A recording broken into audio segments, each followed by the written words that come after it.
Good morning friends. देखो, आज हम कंटिन्यूटी में थोड़ा ग्राफ बेस और थोड़ा कॉन्सेप्ट बेस देखेंगे, थोड़े सम्स भी देखेंगे। ओके, तो देखो, टाइप्स ऑफ डिसकंटिन्यूटी, ये पार्ट हमने पार्ट 1 में देखा था, ये अपना पार्ट 2 है। पार्ट 1 में टाइप्स ऑफ डिसकंटिन्यूटी देखा था। फर्स्ट था अपना रिमूवेबल डिसकंटिन्यूटी। रिमूवेबल मतलब ऐसी डिसकंटिन्यूटी, वो डिसकंटिन्यूस है, वो ग्राफ टूटा हुआ है। मतलब समझो कि भाई ग्राफ ऐसे टूटा हुआ है, लेकिन यहाँ पे टूटा हुआ है, उसको हम ज्वाइन कर सकते हैं क्योंकि वो टूटा हुआ एक ही पॉइंट पे है। ठीक है, तो f x is said to have a removable discontinuity at x equal to a if limit x tends to a f x exist and also limit x tends to a minus f x, मतलब लो left hand limit, and limit x tends to a plus f x, मतलब right hand limit. वो दोनों same है, ये दोनों same है, इसीलिए हम कह सकते हैं कि limit x tends to a f x exist. ये एग्जिस्ट कब है? अगर दोनों सेम है तो। लेकिन उनका आंसर एफ ए जितना नहीं है, एक ही पॉइंट अनइक्वल है, एक ही पॉइंट अनइक्वल है। ये दोनों तो सेम है, ये तो इनफाइनाइट पॉइंट है, ये माइनस मतलब ए प्लस मतलब भी इनफाइनाइट पॉइंट है, लेकिन एक ही पॉइंट सेम नहीं है। तो ये एक पॉइंट सेम नहीं है, तो वो हम कह सकते हैं रिमूवेबल डिसकंटिन्यूटी। मतलब उसको डिसकंटिन्यूस को हम रिमूव कर सकते हैं और कंटिन्यूस ला सकते हैं, एक ही पॉइंट का फर्क है ना, थोड़ा चेंज करके। और सेकंड है नॉन रिमूवेबल डिसकंटिन्यूटी। मतलब उसमें फर्स्ट काइंड आती है कि limit x tends to a minus f x and limit x tends to a plus, मतलब ए से पहला वाला और ए के बाद वाला, ये दोनों अपना जो है वो अनइक्वल है, लेकिन एग्जिस्ट है। एग्जिस्ट है लेकिन क्या है, दोनों अनइक्वल है, तो वो removable, non removable discontinuity of first kind. और सेकंड काइंड क्या है, ये limit x tends to a minus f x, limit x tends to a plus f x, और both do not exist, exist ही नहीं है। ठीक है, मतलब इनफाइनाइट तक जा रहा है ऐसे, उसकी हाइट ही नहीं मिल रही है, तो वो हो गया सेकंड काइंड। ये तीन चीज़ें याद रखिए। रिमूवेबल में क्या है, एफ ए ही इक्वल नहीं है, बाकी के दो इक्वल है, left hand limit and right hand limit equal है, तो रिमूवेबल है। अगर दोनों इक्वल नहीं है लेकिन एग्जिस्ट है, दोनों इक्वल नहीं है लेकिन एग्जिस्ट है, तो नॉन रिमूवेबल में फर्स्ट काइंड। और दोनों में से एक या दोनों एग्जिस्ट ही नहीं है, तो नॉन रिमूवेबल में सेकंड काइंड। ठीक है, तो देखिए हम ये रीजंस ऑफ डिसकंटिन्यूटी, एक ग्राफ देखते हैं। देखिए ये ग्राफ बनाया हुआ है, ये ग्राफ में आप कॉन्सेंट्रेट करिए तो ये देखो, ये वाला यहाँ पे जो पॉइंट है ना वो खाली है, मतलब यहाँ पे पॉइंट डिफाइन ही नहीं है। ओके,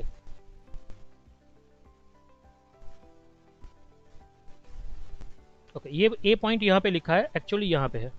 ठीक है, और ये जो है ये वाला वो एफ ए प्लस है, मतलब ए के बाद वाली वैल्यू, मतलब ए जो है वो आपको यहाँ समझना है, यहाँ नहीं। Okay, limit x tends to a plus f x does not exist. A के बाद जो मतलब ए प्लस वाला पोर्शन है वो एग्जिस्ट नहीं है।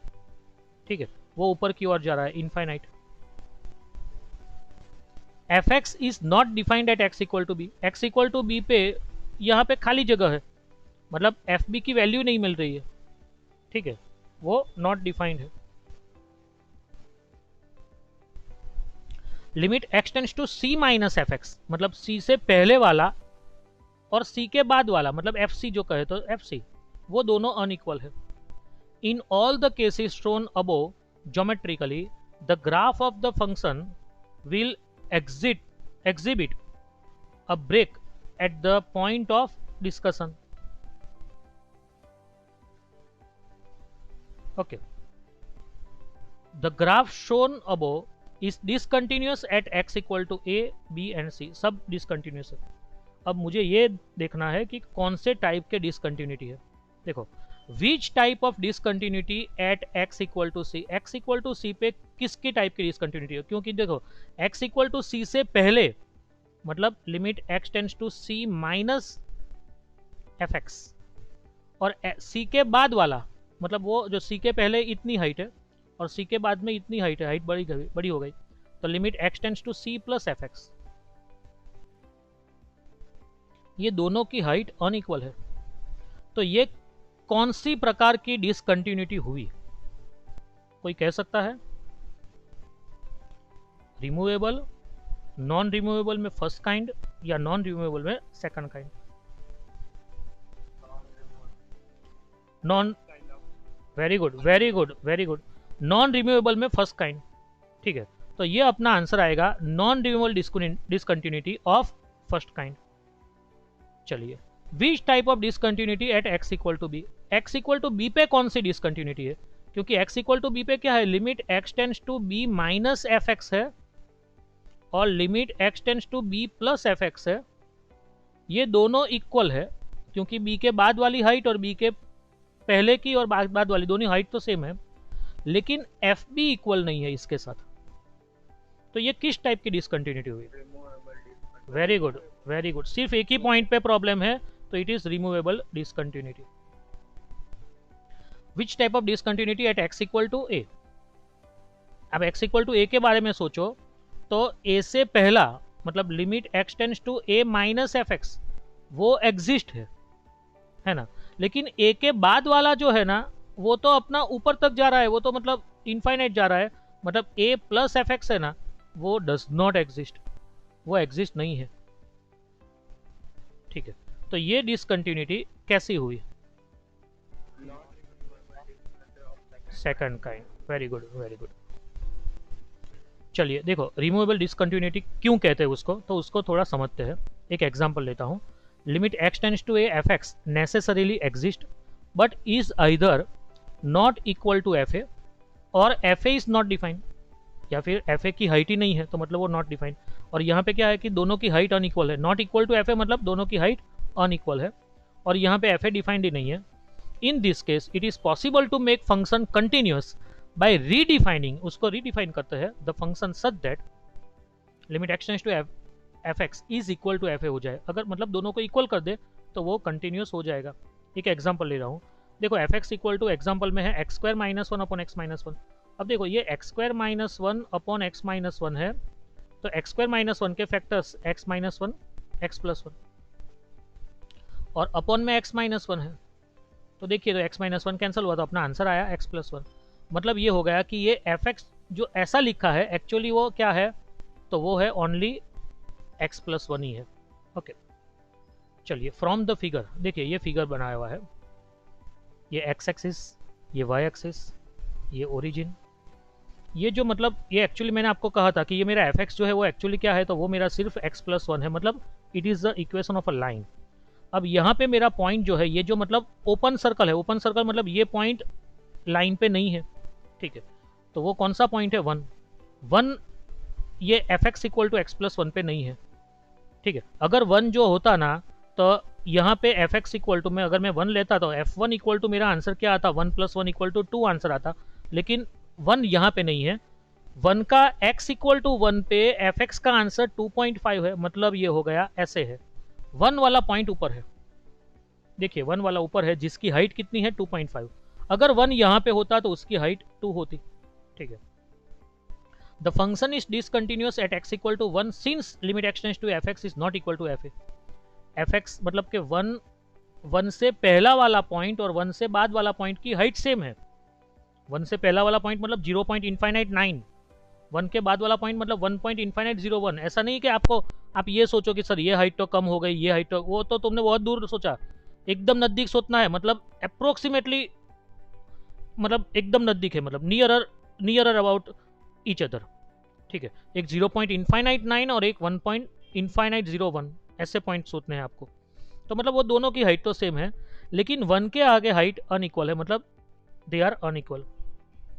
To make the function continuous it is redefining as f1 equal to 2, मतलब अगर मैं fx इक्वल टू जो x इक्वल टू 1 पे उसका आंसर 2.5 था, अगर मैं इसको f1 इक्वल टू 2 कर दूं, मतलब x इक्वल टू 1 पे यहाँ 2.5 की जगह पे 2 कर दूं, तो ये मेरा फंक्शन कंटिन्यूअस हो जाएगा। मतलब ये ग्राफ कैसे हो जाएगा, तो ये 2.5 ऐसे नीचे शिफ्ट हो जाएगा। आप फिर से देखिए वो नीचे शिफ्ट हो रहा है, देखिए। ओके, तो अब ये फंक्शन कंटिन्यूअस हो गया क्योंकि 1 पे भी 2 है, 1 से आगे भी उसकी वैल्यू 2 ही थी और 1 के पीछे भी 1 प्लस 1 माइनस, वो सब पे आंसर 2 है। मतलब अब मुझे ये कर्व बनाने के लिए बॉल पेन को उठाना नहीं पड़ेगा, इट इज कंटिन्यूअस। रिमूवेबल मतलब समझ में आया आपको कि वो पहले डिसकंटिन्यूअस था, 1 के टाइम उसकी हाइट 2.5 थी, लेकिन मैंने उसको नीचे खिसका के उसको कंटिन्यूस बना दिया। अब मैं रिमूवेबल कब कर सकता हूँ? रिमूवेबल डिसकंटिन्यूटी मतलब डिसकंटिन्यूस को कंटिन्यूस कब कर सकता हूँ? अगर एक पॉइंट में प्रॉब्लम हो ना, तो इनफाइनाइट पॉइंट में प्रॉब्लम हो ना तो वो नहीं कर सकता। Limit x tends to 1 plus f x, तो इनफाइनाइट पॉइंट्स हो गए। 1 प्लस मतलब वो 1 की ओर जा रहे हैं, तो वो तो वैल्यूज चेंज कर रहे हैं इनफाइनाइट पॉइंट्स, तो वहां पे वो नॉन रिमूवेबल हो जाएगा। नॉन रिमूवेबल या फिर जंप कहते हैं discontinuity. Limit x tends to a plus fx exist and is equal to fa, then the function is continuous from the right at x equal to a। आप इसको समझिए, ये ग्राफ है, देखिए यहां पे x इक्वल टू a के हिसाब से, ओके देखो x इक्वल टू a पे उसकी हाइट इतनी है, और a के बाद अगर आप सोचो तो a के बाद भी उसकी हाइट तो इतनी ही है। मतलब ये हो गया कि अपना limit x tends to a plus f x, a के बाद मतलब ये a प्लस वाला और एफ ए दोनों सेम है। लेकिन a के पहले मतलब क्या हो गया, limit x tends to a minus f x की बात करो, x tends to a minus f x की बात करो तो वो अनइक्वल है, वो इक्वल नहीं है। तो ऐसे फंक्शन को a और a के राइट साइड पे इक्वल होने के कारण उसको क्या कहते हैं, continuous from the right of x equal to a, it is continuous. और कहां पे कंटिन्यूअस है, right of x equal to a, ऐसे बोलते हैं। बाकी ये डिसकंटिन्यूअस है, क्योंकि ये अगर पूरा ग्राफ सोचा जाए तो उसको बनाने के लिए मुझे बॉल पेन को उठाना पड़ेगा, लिफ्ट करना पड़ेगा, मतलब वो ग्राफ डिसकंटिन्यूअस है। लेकिन from the right of a it is continuous, a के बाद तो वो कंटिन्यूअस है। अगर मैं ए के बाद अगर मुझे ग्राफ बनाना है तो मैं बॉल पेन को लिफ्ट किए बिना आराम से बना सकता हूं, ठीक है। सिमिलरली नॉन रिमूवेबल मतलब जंप और of discontinuity. Limit x tends to a minus fx and is equal to fa, then the function is continuous from the a minus है, तो मतलब यहां पे आएगा from the left at x equal to a, left continuous हो जाएगा। देखिए यहां पे limit x tends to a minus मतलब a से पहले वाला पॉइंट और fa दोनों की हाइट सेम है, ठीक है। लेकिन is not equal to limit x tends to a plus f x, a plus की हाइट तो इतनी बड़ी है तो वो इक्वल नहीं है, तो it is called left continuous. Left continuous मतलब ए और ए की लेफ्ट साइड पे वो कंटिन्यूस है, क्योंकि उतना पार्ट बनाने के लिए मुझे बॉल पेन उठाना नहीं पड़ेगा, पूरा ग्राफ बनाने के लिए बॉल पेन उठाना पड़ेगा। Non removable discontinuity jump. If limit x tends to a plus f x, limit x tends to a minus f x exist and are unequal, then fx is said have a non-removable or jump discontinuity at x equal to a। देखिए ये x tends to a plus b, x tends to a minus दोनों unequal है, तो वो हो गया non removable discontinuity of first kind. दोनों exist तो है लेकिन अनइक्वल है। Most important concept, continuous function. देखो f and g, fx and gx are continuous at x equal to a, x equal to a पे ये दोनों फंक्शन कंटिन्यूअस है, ठीक है।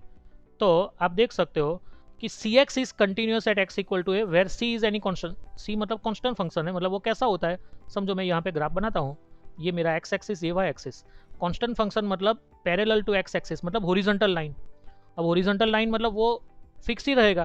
कांस्टेंट मतलब क्या है, cx इक्वल टू 5 है, मतलब ये हो गया कि x की कुछ भी वैल्यू रखूंगा मेरा आंसर तो 5 ही आएगा, मतलब हाइट 5 ही रहेगी हर बार, हाइट हर बार 5 रहेगी, तो वो ऑलवेज कंटिन्यूअस फंक्शन।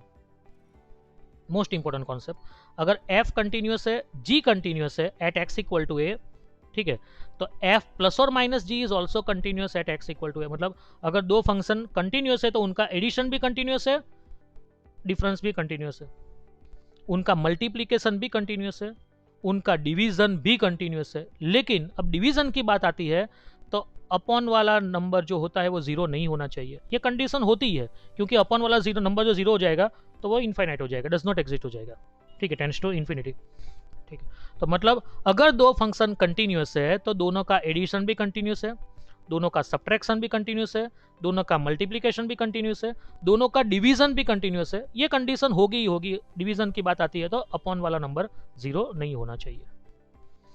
अगर कोई फंक्शन कंटिन्यूस है तो उसका मॉड्यूलस जो होता है वो भी कंटिन्यूस है, ठीक है, और उसका कन्वर्स जो है वो नॉट ट्रू। मतलब अगर मॉड्यूलस कंटिन्यूस है तो वो फंक्शन कंटिन्यूस हो भी सकता है या फिर नहीं भी हो सकता है, याद रखना ये सब।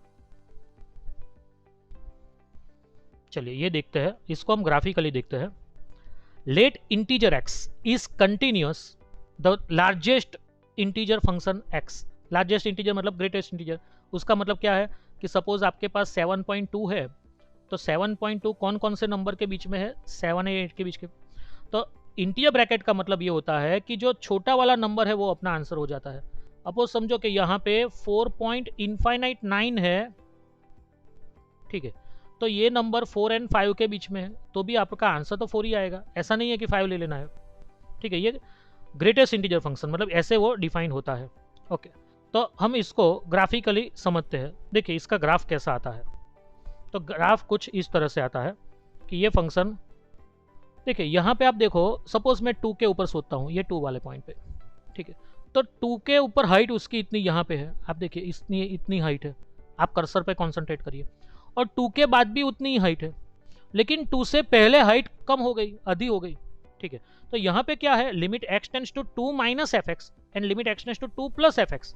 2 के पहले वाली हाइट और 2 के बाद वाली हाइट अनइक्वल है, मतलब फंक्शन 2 पे कंटिन्यूस नहीं है, सिमिलरली 1 पे, सिमिलरली 3 पे, 4 पे, -1 पे, -2 पे।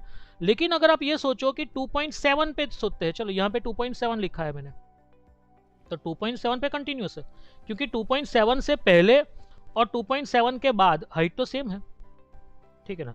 तो मतलब यहाँ पे लिखा क्या है, आप देखिए, कॉन्सेंट्रेट करिए, क्या लिखा है फंक्शन के लिए, तो लिखा ये है द लार्जेस्ट इंटीजर फंक्शन है, मतलब ये इंटीजर x है, is continuous at all points except eight integers.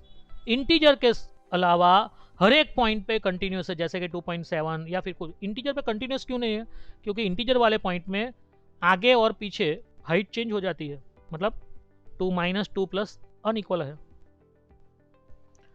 The fractional part function, मतलब इसको कहते हैं x माइनस इंटीजर x, ऊपर नीचे हो गया है x माइनस इंटीजर, मतलब ये हो गया, इसको ऐसे डिफाइन करते हैं, ये फ्रैक्शनल पार्ट ऑफ x है, इसको लिखते हैं x माइनस इंटीजर x। अब समझो ये 7.2 है, तो उसका क्या आएगा, तो ये x की जगह तो 7.2 ही आएगा, और माइनस से इंटीजर x मतलब 7 हो गया, क्योंकि वो 7 और 8 के बीच में है, छोटा नंबर 7 होगा, तो मेरा आंसर आएगा 0.2। तो this is fractional part of x। Fractional part of x का आंसर ऑलवेज जो आता है वो 0 से लेके 1 के बीच में ही आता है, मतलब ये इसकी रेंज हो गई, आंसर इसमें ही जाता है उसका। 1 नहीं आता है कभी, 0 आ सकता है। अगर यहाँ पे 5 हुआ तो 5 माइनस इंटीजर 5, इंटीजर 5 मतलब 5, तो 5 - 5 0, ठीक है। ये हो गया मेरा फ्रैक्शनल पार्ट ऑफ x। देखिए ये सम में भी आप देख सकते हो कि समझो मैं यहाँ पे 1 पे लेता हूँ, तो देखो 1 पे हाइट यहाँ पे है, ठीक है, 1 पे, और 1 से आगे देखो, 1 के बाद वाला देखिए, चलिए देखिए 1 पे हाइट यहाँ पे है, 1 से बाद वाले में हाइट इतनी है, और 1 से पहले में हाइट इतनी है। आप देखिए मतलब क्या हो गया, limit x tends to 1 minus is not equal to limit x tends to 1 plus, मतलब 1 पे वो डिसकंटिन्यूस है, 2 पे डिसकंटिन्यूस है, 3 पे डिसकंटिन्यूस है, बराबर। अब देखिए डिसकंटिन्यूस एट -2 -1 0 1 2, इंटीजर्स पे डिसकंटिन्यूस है, मतलब बाकी के सब पॉइंट पे कंटिन्यूस है। सपोज यहाँ पे मैं 1 पॉइंट समझो 5 लिया मैंने, तो 1.5 से पहले और 1.5 के बाद में हाइट सेम है।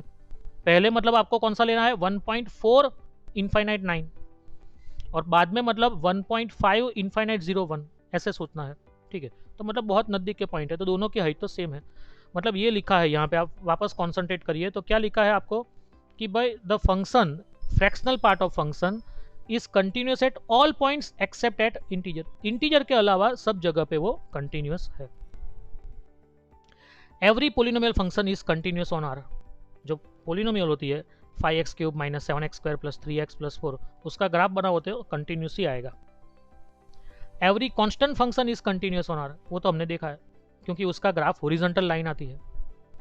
log x is continuous on r plus, देखिए ये log x का ग्राफ है। अब जो log हम लिखते हैं ना log, तो log is a function from r plus two r, मतलब ये हो गया कि लॉग के अंदर आप जो भी नंबर लिखोगे यहाँ पे, जो भी नंबर आप लिखोगे यहाँ पे, वो कंपलसरी पॉजिटिव होना चाहिए। ये कंडीशन है अपनी, ये नंबर पॉजिटिव होना चाहिए। मतलब लिखा है कि log x is continuous on r plus. अब देखो ये इसका ग्राफ है लॉग का, तो लॉग का ग्राफ को देखो कहीं पे भी ब्रेक नहीं आ रहा है। और r प्लस का मतलब क्या हुआ आप समझिए, r प्लस का मतलब क्या हुआ, तो r प्लस का मतलब ये हुआ कि यहाँ पे मेरा ओरिजिन है, ओरिजिन के बाद ही ये मेरा ग्राफ चालू हो रहा है, मतलब वो r प्लस पे ही मेरा ग्राफ जा रहा है, पूरा x एक्सिस की पॉजिटिव साइड पे ग्राफ जा रहा है, इस तरफ ग्राफ ही नहीं है। log modulus x is continuous on r minus 0। देखो अभी हमने देखा कि log के अंदर जो का नंबर होता है वो कंपलसरी कैसा होना चाहिए, log के अंदर का नंबर, तो log के अंदर का नंबर होता है ऑलवेज पॉजिटिव। लेकिन मॉड्यूलस लिखा है, तो मॉड्यूलस लिखा है तो इसका मतलब क्या हो गया कि अब नेगेटिव लूंगा तो भी चलेगा। क्यों चलेगा नेगेटिव लगा, क्योंकि नेगेटिव लूंगा तो वो पॉजिटिव हो जाएगा। हाँ, जीरो में नहीं लिख सकता, ठीक है। चलो log मॉड्यूलस x का ग्राफ कुछ ऐसा आता है, ऐसे रेड कलर से लिखा हुआ है। और देखिए वो जीरो के आगे वो क्या है, discontinuous. x equal to zero मतलब ओरिजिन पे डिसकंटिन्यूस है, बाकी x एक्सिस के पॉजिटिव साइड पे भी है ग्राफ, ठीक है, x एक्सिस के नेगेटिव साइड भी है, मतलब it is continuous on r minus 0। पूरे r पे कंटिन्यूस है, पूरे r पे कंटिन्यूस है, जीरो पे सिर्फ नहीं है, ठीक है।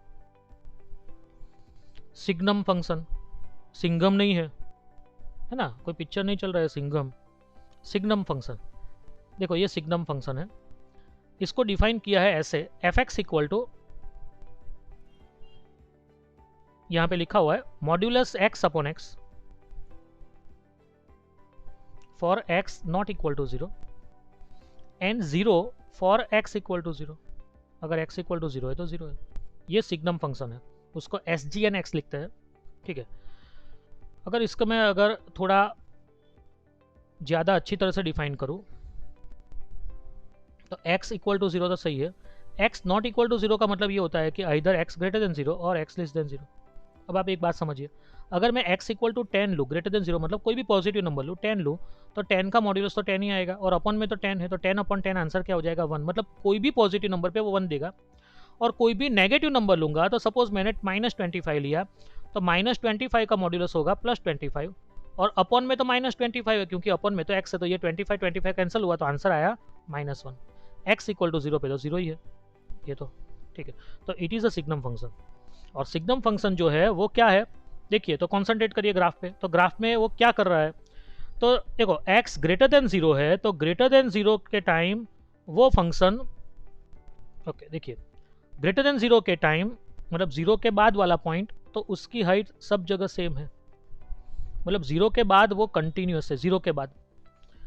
x लेस देन 0 मतलब 0 से पहले भी वो कंटिन्यूस है, उसकी हाइट नीचे तरफ जा रही है, लेकिन कंटिन्यूस हाइट सेम है, सिर्फ 0 के आगे डिसकंटिन्यूस है, क्योंकि 0 के आगे क्या है, 0 के बाद एट 0 और 0 से पहले वो अनइक्वल हाइट दे रहा है, मतलब it is continuous on r minus 0। r minus 0 पे वो कंटिन्यूस है, वो कहीं भी कंटिन्यूस है, लेकिन 0 पे नहीं है। तो हमें कुछ ऐसा कहा है, sin x cos x e raise to x। देखो e रेस टू x का फंक्शन का ग्राफ ऐसा आता है। अब यहाँ पे 0,1 लिखा है, मतलब क्या है, x इक्वल टू 0 लूंगा तो y इक्वल टू 1 आएगा। देखिए e रेस टू x में x इक्वल टू 0 लोगे तो e रेस टू 0 1 आएगा, y इक्वल टू 1 होगा। इसका ग्राफ ऐसा है, और ये ग्राफ इस तरफ भी इन्फाइनाइट की ओर जा रहा है, इस तरफ भी इन्फाइनाइट की ओर जा रहा है, मतलब पूरे r पे कंटिन्यूस ऑन r, पूरे r पे वो कंटिन्यूस है। Modulus x also continuous on r, ये भी मतलब यहाँ पे एरो है, आप समझिए, ठीक है। तो और ये वी शेप आता है मॉड्यूलस x, तो ये भी मेरा पूरा फंक्शन कंटिन्यूस है, कहीं पे ब्रेक नहीं है। कंटिन्यूस मतलब कहीं पे भी ब्रेक नहीं है। 10x, देखो ये 10x का ग्राफ, अब देखो 10x में ब्रेक है, π/2 है, π/2, तो π/2 से पहले सोचो ये वाला पॉइंट, मेरे कर्सर पे कॉन्सेंट्रेट करिए, ये वाला पॉइंट, तो π/2 से पहले उसकी हाइट पॉजिटिव साइड पे है, और π/2 के बाद सोचो तो उसकी हाइट नेगेटिव साइड पे है, मतलब वो π/2 पे डिसकंटिन्यूस है, बाकी के हर एक पॉइंट पे कंटिन्यूस है। आप यहाँ पे सोचो तो यहाँ पे भी कंटिन्यूस है, यहाँ पे भी कंटिन्यूस है, क्योंकि उससे पहले और उसके बाद में हाइट तो सेम आ रही है, ठीक है। तो डिसकंटिन्यूस एट कहीं पर डिसकंटिन्यूस है, -3π/2, -π/2, +π/2, +3π/2, और इसको जनरल फॉर्म में लिखो तो 2n + 1 π/2। ये 2n + 1 π/2 पे वो डिफाइंड ही नहीं है, 10 π/2 is not defined, does not exist, tends to infinity, ठीक है। sec x, तो ये sec x का ग्राफ है, वो भी सेम है, π/2 से पहले वो पॉजिटिव है, π/2 के बाद वो नेगेटिव है, 3π/2 से पहले पॉजिटिव नेगेटिव है, 3π/2 के बाद पॉजिटिव, ऐसे है। मतलब बाकी वो कंटिन्यूस है। बाकी का पोर्शन बनाने के लिए आपको बॉल पेन उठाना नहीं पड़ेगा, आप इजीली बना सकते हो, ठीक है। तो sec x is also continuous at all points accept this one, ये सब पॉइंट पे वो डिसकंटिन्यूस है। मतलब 10x एंड sec x के लिए are continuous on r minus 2n plus 1 π/2 n belongs to z। और ये जो है ना, ये वाला, इसको 10x एंड sec x का डोमेन कहते हैं, क्योंकि ये पॉइंट्स पे, ये वाले पॉइंट्स है ना, इस पे तो 10x and sec x undefine हो जाते हैं, तो मतलब वो तो निकालने पड़ता है।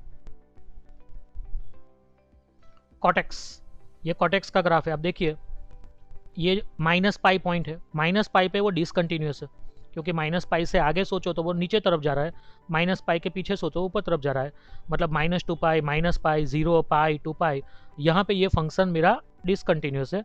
उसको जनरल फॉर्म में लिखता हूँ तो nπ लिखूंगा। cosec x सेम है, -2π, -π, 0π, 2π, देखो -π से पहले ऊपर है, -π के बाद में नीचे है। बाकी के और कोई भी पॉइंट पे अगर मुझे बनाना है तो मैं आराम से बॉल पेन उठाते हुए बना सकता हूँ without lifting the ball pen, ठीक है। लेकिन ये जो पॉइंट है -π, 0π, 2π, -2π, ये सब पे मुझे बॉल पेन उठाना पड़ता है, क्योंकि ग्राफ नीचे से ऊपर जा रहा है। तो डिसकंटिन्यूस एट दिस पॉइंट्स, मतलब these are continuous on r minus nπ n belongs to z। यहाँ पे वो डिसकंटिन्यूस है, मतलब पूरे r पे कंटिन्यूस है, यही पॉइंट नहीं चलेगा। और ये जो मतलब ये पूरा है ना, ये कॉटेक्स एंड cosec x का, इसको डोमेन कहते हैं। Note, all polynomials, trigonometric functions, exponential function, logarithm function, logarithmic are continuous at their domain। हर एक फंक्शन कंटिन्यूस है। देखिए ट्रिगोनोमेट्रिक फंक्शन मतलब साइन कॉस, तो वो कंटिन्यूस है, क्यों? उसका डोमेन क्या है? r। 10x sec x continuous है, क्यों? इसका डोमेन क्या है? r minus 2n plus 1 π/2। Cot x cosec x continuous है, क्यों? r minus nπ n belongs to z, इसका डोमेन है। वो डोमेन के अलावा, डोमेन के ऊपर पूरा कंटिन्यूस है। ये पॉइंट पे तो वो डिसकंटिन्यूस है, उसकी डिफाइंड ही नहीं है वो तो, ठीक है। ये जो nπ वाला पॉइंट है वो cot x and cosec x defined ही नहीं है, वहाँ तो डिसकंटिन्यूस है। लेकिन अगर वो nπ वाला निकाल दिया, माइनस कर दिया, तो वो कंटिन्यूस हो गया, मतलब डोमेन ही है इसका। They are continuous at their own domains. Exponential function तो उसका डोमेन तो r है, लॉगरिथमिक फंक्शन जो है उसका डोमेन क्या है? तो इसका डोमेन है r प्लस, तो r प्लस पे वो क्या है? कंटिन्यूस है। Most important, if fx is continuous, gx is discontinuous, then addition and subtraction both are discontinuous function। आप समझिए, देखो कंटिन्यूटी के बारे में, मतलब उस टाइम क्या था, अगर f एंड g जो कंटिन्यूस थे तो f प्लस जी या f माइनस जी कंटिन्यूस था। यहाँ पे क्या है? f and g, f continuous है, g डिसकंटिन्यूस है, तो एडिशन या सब्ट्रैक्शन डिसकंटिन्यूस होंगे, याद रखना है। f कंटिन्यूस है, g डिसकंटिन्यूस है, तो उसका मल्टीप्लीकेशन, प्रोडक्ट मतलब मल्टीप्लीकेशन, कंटिन्यूस भी हो सकता है और डिसकंटिन्यूस भी हो सकता है। यहाँ पे MCQ होता है। एडिशन में क्या है? एडिशन में तो दोनों कंटिन्यूस है, अगर f एंड g कंटिन्यूस है, दोनों कंटिन्यूस है, तो एडिशन सब्ट्रैक्शन कंटिन्यूस होंगे, ठीक है। और एक कंटिन्यूस और एक डिसकंटिन्यूस है, तो एडिशन सब्ट्रैक्शन डिसकंटिन्यूस होंगे। जबकि मल्टीप्लीकेशन में क्या है? दोनों कंटिन्यूस है तो मल्टीप्लीकेशन कंटिन्यूस आएगा, एक कंटिन्यूस और एक डिसकंटिन्यूस है तो मल्टीप्लीकेशन कंटिन्यूस भी आ सकता है और डिसकंटिन्यूस भी आ सकता है। If f is continuous at x equal to a, g is continuous at fa, then g और f मतलब कंपोजिट फंक्शन, g और f over g, f over f, g over g, ये लोअर स्टैंडर्ड में हम सीखे हुए हैं 11th science में, are also continuous at x equal to a. ये ओवर मतलब कंपोजिट फंक्शन मतलब क्या है? एक फंक्शन के अंदर दूसरा फंक्शन होता है। जैसे कि मैं लिखता हूँ sine x into cos x, तो ये मल्टीप्लीकेशन किया मैंने, क्योंकि बीच में क्या साइन है? मल्टीप्लीकेशन। लेकिन अगर मैं ऐसा लिखता हूँ साइन ऑफ कॉस एक्स, तो ये कंपोजिशन हुआ। कॉस एक्स जो है, ये कॉस एक्स जो है वो मेरा साइन एक्स का एंगल है, साइन के अंदर है, साइन का एंगल है वो, ठीक है। तो अगर कॉस कंटिन्यूस है, साइन कंटिन्यूस है, तो उसका कंपोजिशन भी होगा। कंपोजिशन मतलब एक के अंदर दूसरा, तो वो भी कंटिन्यूस होगा। A function f is said to be discontinuous on an interval if it is discontinuous at least one point of the interval। अगर वो एक भी पॉइंट पे डिसकंटिन्यूस है तो वो पूरे इंटरवल पे डिसकंटिन्यूस कहलाएगा। Continuity on interval, continuous on an open interval. A function x f x है ये f, okay. A function f x is said to be continuous on an open interval a comma b if it is continuous at each and every point of a comma b. हर एक point पे continuous है तभी आप उसको continuous कह पाओगे। y equal to integer x is continuous on open interval 1, 2, बराबर, continuity on a close interval. A function fx, ये fx है, is said to be continuous in a closed interval a comma b, closed interval a comma b if f is continuous at each point of, पहले तो वो open interval पे continuous होना चाहिए। Close interval मतलब क्या है, देखिए क्लोज इंटरवल को अगर मुझे डिफाइन करना है तो पॉइंट ए आएगा, फिर open interval a comma B आएगा और फिर पॉइंट बी आएगा। मतलब ये हो गया कि अगर क्लोज इंटरवल पे कंटिन्यूस है तो पहले तो ओपन इंटरवल पे कंटिन्यूस होना चाहिए, मतलब हर एक पॉइंट पे कंटिन्यूस होना चाहिए, ठीक है। फिर अपना क्या हो गया, चल ओपन इंटरवल पे कंटिन्यूस हो गया, अब मुझे क्या लेना है बी के बारे में, ठीक है। तो क्या बी के बारे में क्या होगा, तो ये open interval a comma B मतलब बी से पहले की हाइट और बी की हाइट सेम होनी चाहिए। मतलब ये हो गया कि limit x tends to b minus f x, b से पहले की हाइट और एफ बी मतलब ये b सेम होना चाहिए, बराबर। सिमिलरली मुझे a को भी लेना है क्योंकि मुझे तो क्लोज इंटरवल की बात है, अपना हो रहा है close interval a comma b, ठीक है। तो क्या हो गया, value of function at x equal to a मतलब एफ ए की हाइट, ये ए की हाइट और ए के बाद वाली height, right hand limit of a, ठीक है, इक्वल होने चाहिए। F a is equal to limit x tends to a plus f x, a के बाद वाली हाइट और एफ ए। तो मतलब ये हो गया कि it is continuous on close interval a comma b, जैसे कि sine x close interval -2π to 2π पे कंटिन्यूस है। दो एमसीक्यूज देखने हैं, चलो। अब function f x is continuous at x equal to a, वो एक्स इक्वल टू ए पे कंटिन्यूस है, व्हेन, कब है, बोलो क्या आंसर आएगा, एनीवन, कोई भी, यस वेरी गुड, अपना आंसर ए है, फर्स्ट वन आंसर।